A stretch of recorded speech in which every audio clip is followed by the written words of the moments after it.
Court में EVM VVPAT के 100% मिलान की मांग खारिज। बैलेट पेपर से चुनाव नहीं होंगे, पर कैंडिडेट की शिकायत पर ईवीएम जांच होगी। नमस्कार, मैं हूं रितिका यादव और आप देख रहे हैं कालखंड। लेकिन एक बड़ा फैसला भी दिया। कोर्ट ने ईवीएम के इस्तेमाल के 42 साल के इतिहास में पहली बार जांच का रास्ता खोल दिया।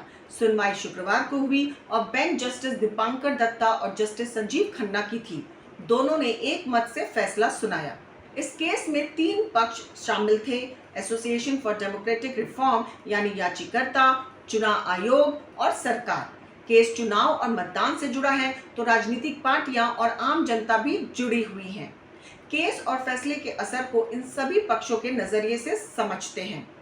आम आदमी यानी मतदाता पर इसका क्या असर होगा? सुप्रीम कोर्ट के इस फैसले से आम आदमी की वोट देने की प्रोसेस में कोई बदलाव नहीं होगा। वोटर पोलिंग बूथ जाएगा, उंगली पर स्याही लगेगी, चुनाव अधिकारी कंट्रोल यूनिट का बटन दबाएगा, वोटर बैलेट यूनिट में कैंडिडेट के नाम के सामने का बटन दबाएगा और फिर कुछ सेकंड तक वीवीपैट की लाइट में अपनी पर्ची देख सकेगा। राजनीतिक पार्टियां और कैंडिडेट्स कैसे प्रभावित होंगे?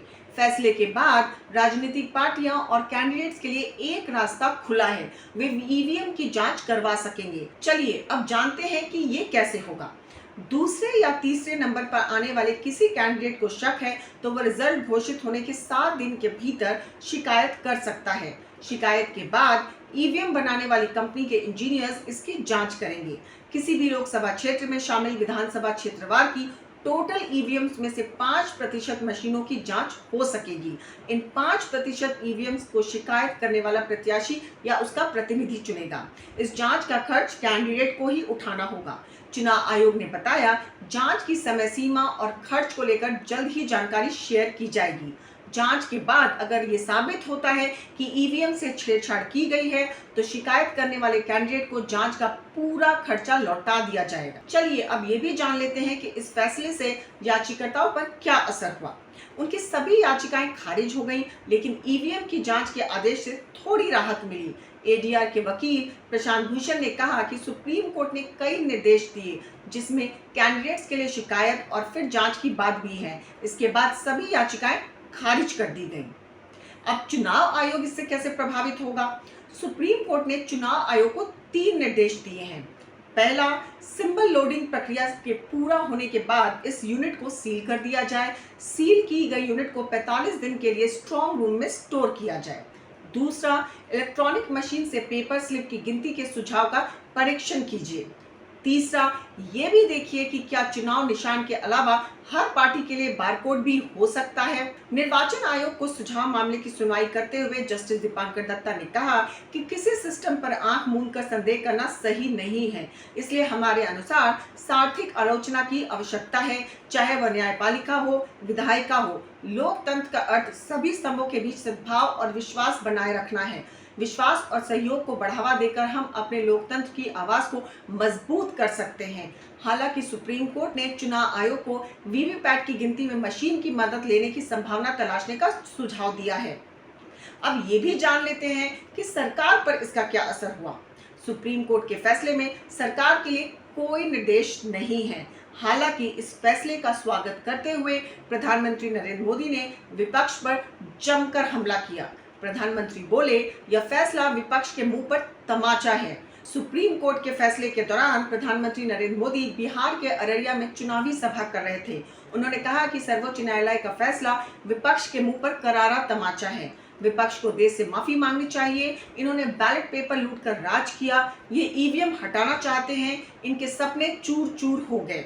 देश के ईमानदार मतदाता को ईवीएम की ताकत मिली है। तो ये जो चुनाव के दिन लूट चलाते थे, वोट हड़प करने के खेल खेलते थे, इन लोगों से बर्दाश्त नहीं हो रहा था। अभी भी वो परेशान है और इसलिए उनका दिन रात यही काम रहता है, कैसे भी करके ईवीएम हटना चाहिए। ये बटन दबाने वाला खेल बंद होना चाहिए। यही उनका खेल चल रहा है। इंडी गठबंधन के हर नेता ने ईवीएम को लेकर जनता के मन में संदेह पैदा करने का पाप किया है। लेकिन आज देश के लोकतंत्र की ताकत देखिए, बाबा साहब आंबेडकर के संविधान की ताकत देखिए। आज सुप्रीम कोर्ट ने अभी 1-2 घंटे पहले ही मतपेटियों को लूटने का इरादा रखने वालों को ऐसा गहरा झटका दिया है, ऐसा गहरा झटका दिया है कि उनके सारे सपने चूर चूर हो गए हैं। आज उच्च न्यायालय ने, सुप्रीम कोर्ट ने साफ साफ कह दिया है कि बैलेट पेपर वाला पुराना दौर वापस लौट करके नहीं आएगा। ये तो था सुप्रीम कोर्ट का फैसला और उसका क्या असर होगा। चलिए अब आपको ये भी बता दें कि कैसे होती है वोटों की गिनती। चुनाव आयोग मतदान के लिए ईवीएम मशीन का इस्तेमाल करता है। ईवीएम मशीन में मतदाता अपनी पसंद के उम्मीदवार के सामने वाला बटन को दबाकर उसे वोट देता है। वोटिंग की प्रक्रिया खत्म होने के बाद प्रत्येक राउंड में एक बार में 14 ईवीएम मशीनों पर ही गिनती होती है। एक राउंड में 14 ईवीएम मशीनों के वोटों को गिना जाता है। गिनती के बाद परिणामों को जोड़ने की प्रक्रिया शुरू होती है और इसे ब्लैक बोर्ड पर दर्ज किया जाता है। वीवीपैट सिस्टम क्या है? साल 2013 के मतदान के प्रोसेस में voter verified paper audit trial VVPAT को जोड़ दिया गया। वीवीपैट सिस्टम में ईवीएम में वोट देने के बाद उस उम्मीदवार के नाम और चुनाव चिन्ह वाली एक पेपर स्लिप तैयार होती है। इससे मतदान में पारदर्शिता बढ़ती है। तय होता है कि आपने जिस उम्मीदवार को वोट दिया है उसे वोट मिला है या नहीं। इससे चुनाव प्रणाली में मतदाताओं का विश्वास मजबूत होता है। परिणाम अलग होने पर क्या होता है? गिनती के समय वीवीपैट पर्चियों और उसके संबंधित ईवीएम के वोटों के परिणाम का मिलान किया जाता है। परिणामों के मिलान प्रक्रिया पूरी होने के बाद रिटर्निंग ऑफिसर निर्वाचन क्षेत्र के लिए अंतिम परिणाम घोषित कर सकता है। अक्सर वीवीपैट पर्चियां और उसके संबंधित ईवीएम के वोटों के परिणाम समान होते हैं, लेकिन इन परिणामों के अंतर हो तक क्या होता है? ऐसे मामलों में वीवीपैट की पर्चियों के परिणाम को अंतिम माना जाता है। वीवीपैट पर्चियों का सत्यापन मतगणना हॉल में एक सुरक्षित वीवीपैट काउंटिंग बूथ के अंदर किया जाता है।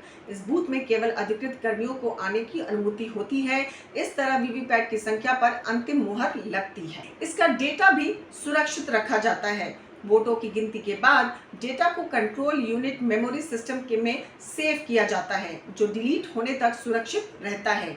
गिनती की जिम्मेदारी रिटर्निंग ऑफिसर की होती है और इसका सुनिश्चित होना आवश्यक है कि गिने गए वोटों की संख्या की जिम्मेदारी चुनाव अधिकारी यानी रिटर्निंग ऑफिसर की होती है। इलेक्ट्रॉनिक वोटिंग मशीन ईवीएम और वीवीपैट पर सवाल उठाना भले ही कम हो या ना हो, लेकिन एक बात तो तय है कि अब भारत में चुनाव का वर्तमान और भविष्य तो ईवीएम ही है, जिस पर सवाल उठाने से पहले कई बार सोचना पड़ेगा।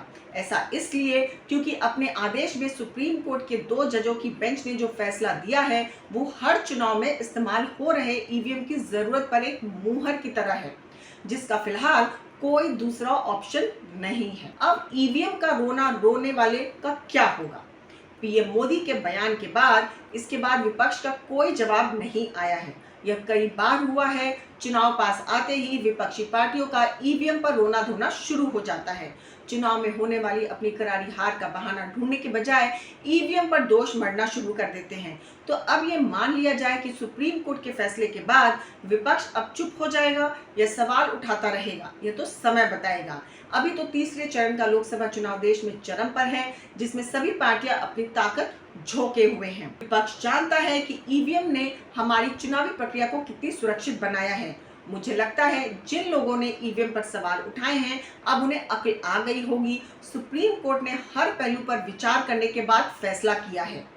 अगर आपको हमारी ये रिपोर्ट पसंद आई हो तो हमारे चैनल कालखंड को लाइक और सब्सक्राइब करना ना भूलें, क्योंकि हम उठाते हैं आपके हक की आवाज पुख्ता सबूतों के साथ। जय हिंद, जय भारत।